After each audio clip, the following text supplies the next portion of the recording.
बलरामपुर में हुई स्वाधीनता दौड़ के आयोजन। हर उम्र के प्रतिभागी मन लिसावे में भाग। बलरामपुर जिला मुख्यालय में आज खेल और युवा कल्याण विभाग डहर ले पुराना बस स्टैंड ले हाई स्कूल मैदान तक के स्वाधीनता दौड़ के आयोजन करेगी।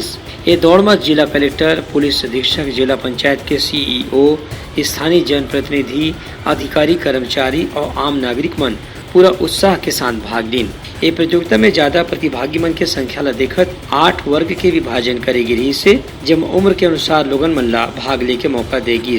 हर वर्ग के दौड़ में पहला, दूसरा और तीसरा स्थान पाने वाला प्रतिभागी मन ला पुरस्कार से सम्मानित घलो करेगी। ये दौड़ के मुख्य उद्देश्य रही से कि स्कूल के पढ़िया लड़का मन में स्वाधीनता दिवस के माध्यम से देशभक्ति और राष्ट्रीय एकता के भावना ला विकसित करे जाए।